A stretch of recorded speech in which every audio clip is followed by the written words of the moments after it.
Hai kalian semua, saat ini kalian lagi dengerin aku, Prisil. Sebelum mulai podcast hari ini, aku pengen nanya ke kalian, ada nggak sih yang pengen jadi ASN di sini? Kalau dari kalian menjawab ada, aku pengen bilang, yuk latih diri kalian untuk punya nilai-nilai ini.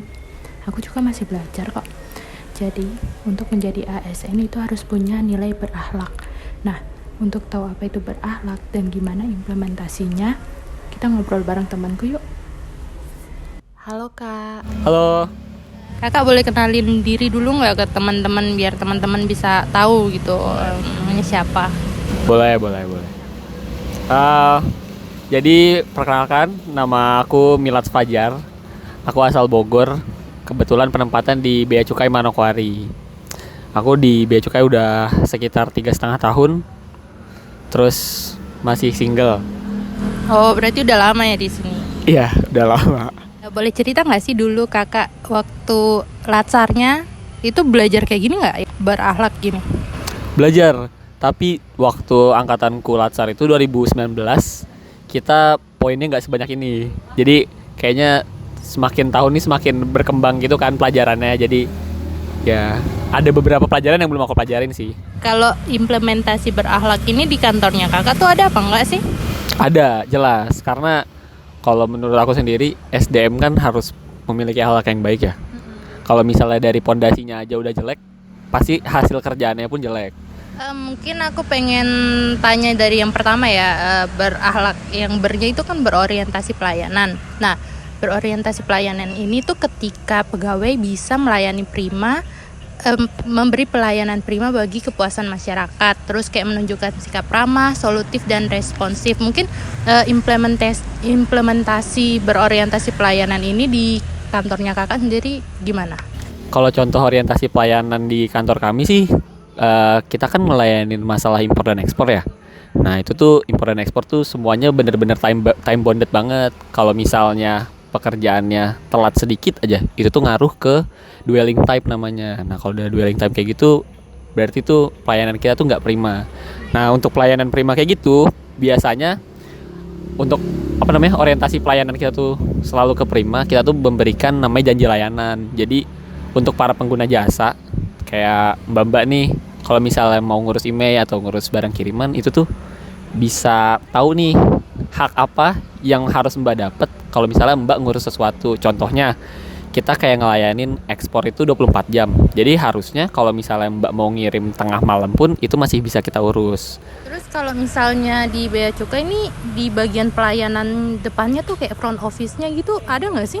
Ada. Oh, Karena terus kan itu gimana mereka kalau dalam menyambut, misalnya menyambut customer? kayak gitu tuh ada SOP ya namanya, standard operating procedure-nya. Nah, kalau misalnya sekarang nih di masa pandemi, ya itu tetap orang-orang tetap kan harus menjaga kebersihannya dari awal sampai akhir. Nanti di depan tuh biasanya disambut sama, kalau nggak sama satpamnya langsung ke front office-nya. Nanti di situ teman-teman bisa pilih meja yang ada. Biasanya tuh ada informasi sama pelayanan. Kalau misalnya teman-teman mau tanya terkait informasi ya bisa langsung datang ke meja informasinya, tanya informasi terkait barang kiriman atau misalnya mau pelayanan ekspor impor. Cuman kalau misalnya mbaknya mau nanya kayak eh ini saya ada kiriman dari luar negeri atau mau ngecek udah nyampe mana, itu juga bisa ke meja pelayanan. Atau misalnya mbak mau daftar emailnya mungkin barang HP dari luar negeri, itu bisa juga ke kantor kita gitu sih. Nah itu biasanya kalau misalnya udah dilayani gitu, nanti mbak bakal dikasih survei gitu buat memberikan penilaian kekurangan apa yang biasanya ada di kantor kita, biar kita nanti bisa memperbaikinya buat lebih baik lagi gitu sih Pak. Kalau penerapan 3S-nya tuh ada nggak? Kalau kita 5S sama sopan dan santun, asik. Kalau pernah ada keluhan gitu nggak dari masyarakat terkait pelayanannya mungkin dari Bea Cukai? Kalau kita alhamdulillahnya sih sejauh ini kita belum pernah menerima keluhan ya terkait pelayanan kami. Tapi yang biasanya kita dapat itu terkait penipuan. Jadi bukannya mereka mengadukan penipuannya Bea Cukai, tapi mereka mau mengkonfirmasi yang oknum-oknum yang mengatasnamakan Bea Cukai itu ini bener gak sih? Nah biasanya tuh kita biasanya teman-teman tuh anak-anak remaja gitu yang biasanya barang kiriman dari luar negeri atau beli barang dari luar negeri, itu tuh sering banget tuh biasanya mereka tipu sama oknum-oknum dan mereka memastikannya ke kita. Jadi konsepnya sih bukan keluhan ya, tapi mereka memastikan. Oke, sekarang masuk ke akuntabel gitu.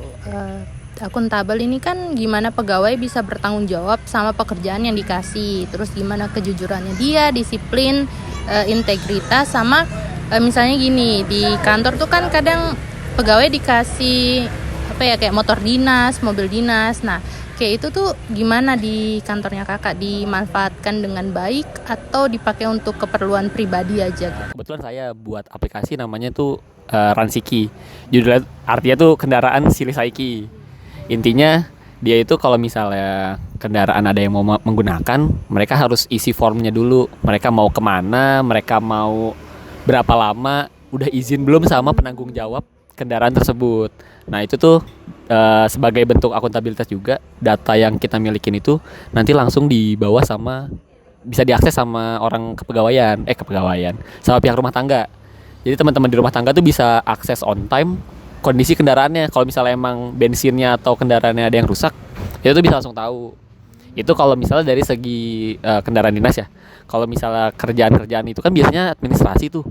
Nah alhamdulillah kalau misalnya di Kementerian Keuangan sendiri di Bea Cukai itu ada namanya Nadine. Dia tuh office automation gitu. Jadi kalau misalnya ada surat masuk ataupun surat keluar, itu tuh udah masuk ke dalam Nadine tersebut. Jadi kita tuh udah nggak ada yang namanya tanda tangan. Ada sih tanda tangan basah gitu. Ada sih yang tanda tangan basah. Cuman kalau menggunakan Nadine tuh udah langsung terarsip ke aplikasi tersebut. Jadi harusnya data-data dan dokumen itu nggak ada yang hilang. Oke, sangat menarik ya kak. Terus sekarang kita masuk ke kompetennya. Terkait kompeten ini, gimana sih antar pegawai di Bea Cukai sendiri? Apakah misalnya ada yang nggak bisa mengerjakan satu hal gitu, terus pegawai lain bisa bantu? Kalau untuk kompetensi di kantor kita, kebetulan kan kantor kami ini pegawainya cuma 30 orang ya. Jadi untuk sumber daya manusianya itu emang agak terbatas. Cuman karena keterbatasan itu tuh jadi semua orang bukan bisa mengerjakan sih, lebih tepatnya bisa mengetahui pekerjaan temennya. Kalau untuk misalnya ada case-case tertentu, misalnya kayak butuh bendahara atau segala macam, setiap tahunnya kita selalu mengadakan, kantor pusatnya selalu mengadakan diklat gitu sih. Jadi misalnya kantor ini tuh butuh bendahara untuk beberapa tahun ke depan. Nah itu tuh dari tahun ini udah disiapkan anak-anak baru nih untuk mengikuti diklat. Jadi diharapkan tuh untuk tahun-tahun ke depannya organisasi tetap mendapatkan SDM yang berkualitas. Intinya seperti itu sih sebenarnya. Oke, berarti banyak kegiatan yang melatih pegawai untuk meningkatkan kapabilitas kompetensi mereka. Jadi kayak kalau misalnya di Kementerian Keuangan sendiri itu ada sebenarnya namanya Kemenq Learning Center. Jadi kalau misalnya teman-teman tuh ada yang lagi misalnya waktunya luang atau gimana, daripada nggak ngapa-ngapain, bisa tuh buka aksesnya. Jadi itu jadi kayak bimbel online, tapi dia dapat sertifikat gitu. Jadi kayak sambil belajar aja, bisa bebas sebenarnya. Jadi ada beberapa pelajaran tertentu yang bisa diakses sama semua kalangan. Ada beberapa yang membutuhkan standar atau kriteria tertentu. Misalnya kayak ketua KPA untuk anggaran itu kan ada batasan pangkatnya tuh. Jadi nggak semua pelaksana bisa ikut. Atau mungkin diklat yang kayak entah bawa senjata atau segala macam, itu kan butuh persyaratan khusus ya. Jadi nggak semua orang bisa. Tadi waktu perkenalkan diri kan kakak dari Bogor ya. Berarti di Manokwari ini udah merantau lama. Kalau di kantornya kakak sendiri banyak nggak sih yang merantau gitu? Cukup banyak sih. Kita kebetulan nih Bea Cukai Manokwari dari 30 orang, 5 orangnya yang dari asli sini, orang asli Papua. Nah sisanya itu kami dari Jawa semua sih, rata-rata dari Jawa Tengah, Jawa Timur sama Jawa Barat. Terus untuk penyesuaian diri antar pegawai sendiri terus sama pegawai ke daerahnya itu gimana? Kan pasti agak sulit ya karena ini dari luar semua nih kebanyakan. Biasanya itu kita kalau misalnya habis apel pagi, ya habis itu kita ada gathering, entah kita yang ngobrolin masalah kantor atau kita mau sekedar ngobrolin masalah pribadi juga, kadang di gathering itu tuh bisa disampaikan gitu. Dan konsepnya Bea Cukai itu tahun ini kita mau bikin konsep ruangannya yang terbuka. Jadi kalau misalnya kita kerja tuh nggak disekat-sekat, intinya seperti itu sih. Jadi kalau misalnya kita mau mengerjakan sesuatu tuh kita ada di satu ruangan yang sama, namanya activity based workplace. Jadi untuk kita sama orang lain ketemu dan bergesekan tuh frekuensinya sering. Jadi menurutku itu sih yang bikin kita jadi lebih erat hubungan keluarganya, itu aja sih paling. Tapi kalau ke masyarakat tuh gimana pelayanannya? Maksudnya kan masyarakat nih kan yang datang ke Bea Cukai beda-beda ya, nggak mungkin cuma dari misalnya dari Papua aja, pasti ada yang dari luar. Kalau di kami sih nggak ngelihat dari mananya ya, karena kan menurut kami ya pengguna jasa, kita harus memberikan yang 100% lah. Terus kalau misalnya untuk penanganannya sendiri, mungkin karena pengguna jasa kan mereka kebutuhannya beda-beda tuh, macam-macam. Ada yang kadang mereka ada yang udah kena transfer uang atau segala macam. Nah itu mungkin lebih ke profesionalitasnya teman-teman di kantor aja yang menangani itu agar kitanya nggak kepancing emosi, lebih sabar, lebih tenang. Jadi kalau menurut kami sih nggak ada perbedaan antara suku satu dan lainnya sih. Ya pengguna jasa aja, nggak ada bedanya. Oke, berarti udah jelas kalau di Bea Cukai itu menerapkan berakhlak yang core value harmonis ya, karena pegawainya saling peduli, menghargai perbedaan dan suka menolong. Lalu untuk core value loyal ini sendiri, loyal itu kan berdedikasi dan mengutamakan kepentingan bangsa dan negara, terus setia pada Pancasila, NKRI dan pemerintah yang sah. Lalu kalau di Bea Cukai sendiri loyalnya ini gimana implementasinya? Kalau misalnya ada kegiatan di kantor ya kita langsung, misal contoh deh, kalau misalnya kita ada kegiatan mendadak tengah malam yang membutuhkan kita harus ada di kantor, entah pekerjaan apapun itu, kita ya harus stay dulu di kantor, kita harus siap dulu di kantor, baru nanti kita tanya ada kegiatan apa sih emangnya gitu. Itu sih paling. Kalau misalnya untuk contohnya kayak masalah ekspor tadi ya, ekspor kan 24 jam. Kalau misalnya kita nggak loyalitas, kalau kita nggak punya jiwa loyalitas ya nggak bakal tuh ngurusin sampai 24 jam gitu. Buat apa juga gitu kan mikirnya. Cuman ya karena emang udah jadi kewajibannya kita juga, ya mau nggak mau kita harus tetap laksanakan tugasnya sih.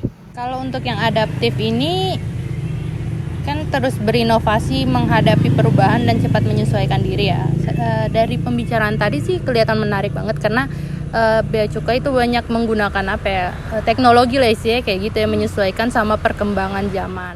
Kira-kira kayak aplikasi apa aja yang mungkin pernah dibuat oleh Bea Cukai untuk mempermudah pelayanan? Apalagi di masa pandemi gini ya, ini kan kayak semua instansi, semua perusahaan apapun itu, kalau misalnya kita nggak ikut perubahan zamannya kan itu berasa banget kan, goyangnya organisasi. Nah kalau misalnya di kami sendiri tuh kita mengurangi tuh namanya kayak ketemu langsung sama pegawai atau harus langsung datang ke front desk untuk menyampaikan sesuatu. Nah di sini tuh kita sebenarnya ada aplikasi namanya Yalimo. Itu tuh untuk pelayanan impor. Sebenarnya tahun ini insya Allah mau ditambahkan juga layanan ekspornya. Jadi kalau misalnya ada teman-teman yang mau melakukan importasi, itu tuh bisa dokumennya di scan dulu secara soft copy, nanti dikirim melalui aplikasi itu. Terus kan nanti teman-teman ngakses tuh aplikasinya, nanti bisa kita bisa kita tindak lanjuti lebih dahulu sebelum nanti hard copy-nya datang. Gitu sih. Jadi mempermudah dan mengurangi gesekan pertemuan juga kan. Terus kalau misalnya ada pertanyaan ya nggak harus selalu datang ke front desk, kita bisa lewat sosial media, karena ada adminnya kan di situ. Kita ada di Facebook, Twitter, Instagram. Biasanya Instagram sih teman-teman anak-anak sini pakai Instagram. Kalau misalnya untuk pelayanan, misalnya ada pelaporan dari masyarakat terkait kegiatan yang ilegal di luar, itu kan biasanya mengadukannya ke kami kan. Nah itu tuh kita ada juga Bravo Bea Cukai 1500-225. Nah itu tuh bisa juga tuh ditelepon ke situ. Jadi nggak selalu harus datang ke kantor untuk melaksanakan kegiatan kepabeanan dan cukai, gitu sih intinya. Aku kan tipe yang suka ringkas gitu ya. Kalau daftar sesuatu tuh nggak perlu datang ke kantor gitu loh, sukanya lewat HP gitu. Jadi kayaknya seneng sih kalau ada urusan di Bea Cukai mungkin nggak harus datang ke kantor, jadi lewat aplikasi aja. Sebenarnya nggak, ya gimana ya, mungkin entah orang yang kadang apalagi zaman sekarang yang milenial ya, teman-teman milenial tuh kan semuanya serba ada di depan mata gitu. Kadang kita yang cuman mau sekedar cari informasi dulu harus nanya langsung ke kantor atau persyaratan segala macam. Nah ini bisa kita akses semuanya di sosial media sih. Dari websitenya kita juga kadang kalau misalnya teman-teman mau cek terkait barang kiriman bisa, mau terkait emailnya bisa, terkait semua prosedur kepabeanan dan cukai, peraturan-peraturannya gitu. Kalau misalnya kalian keluar negeri, ini boleh nggak sih dibawa ke Indonesia, atau ini boleh nggak sih dibawa keluar Indonesia, ada pajaknya nggak sih, ada biaya masuknya nggak sih, ada biaya keluarnya nggak sih, itu ada semuanya di website kita tuh ada semua. Jadi kalau misalnya teman-teman mau buka aja di bcmanokwari.go.id. sorry. Oke deh. Terus penyesuaian kalian sebagai pegawai sama semua aplikasi ini ya istilahnya gitu gimana? Apa ada kesulitan nggak sih?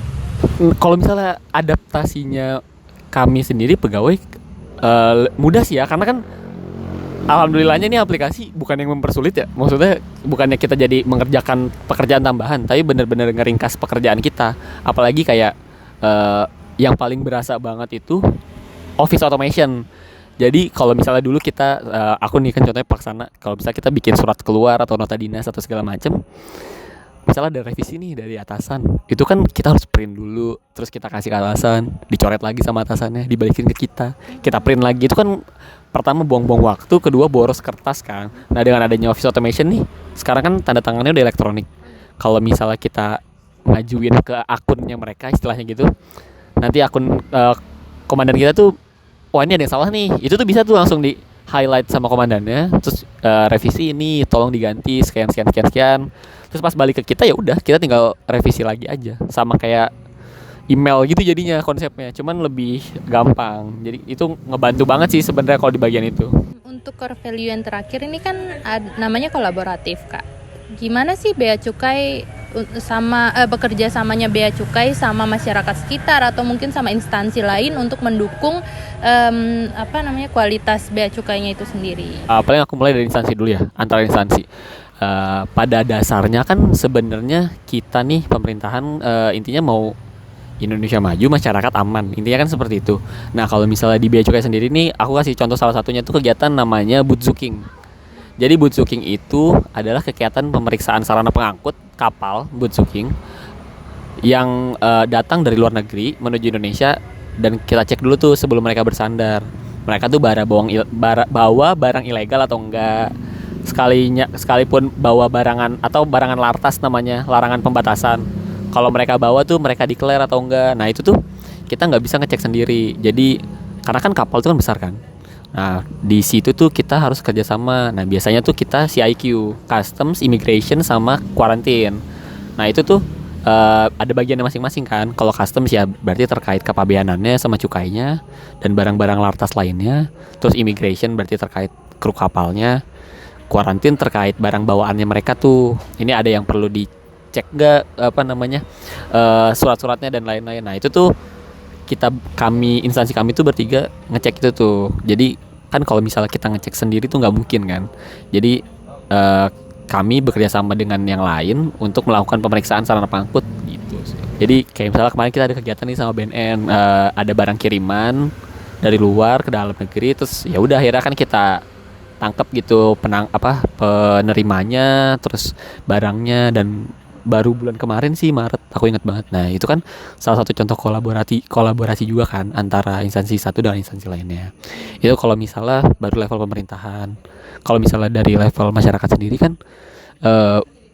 sebenarnya dengan jumlah pegawai yang sebanyak ini nggak bisa tuh mencakup seluruh Manokwari kan.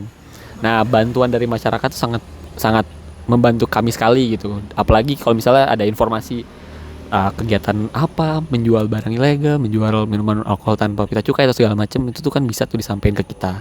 Nah itu kan kita selalu open kan terhadap terhadap masukan-masukan seperti itu. Itu sih contohnya kalau sama masyarakat. Oke, bagus banget ya. Soalnya Bea Cukai ini bekerja sama dengan banyak instansi untuk mendukung kinerjanya mereka sendiri. Oke, baik, terima kasih Kak. Kayaknya dari cerita kita nih udah kelihatan banget ya kalau Bea Cukai itu menerapkan core value berakhlak untuk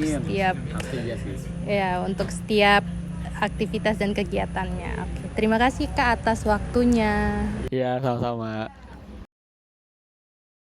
Dari sharing bersama Kak Mila tadi terlihat ya kalau nilai berakhlak ini udah diterapkan di Bea Cukai. Ya kurang lebih sama lah kayak di BNN.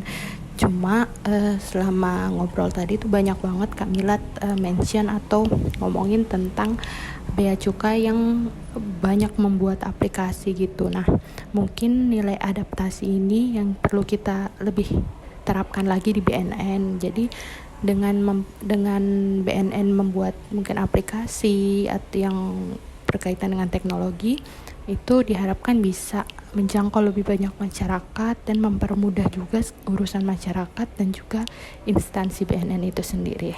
Oke, jadi seperti itu bincang-bincang pada hari ini. Terima kasih ya teman-teman udah dengar. Jangan bosan-bosan ya. Bye-bye.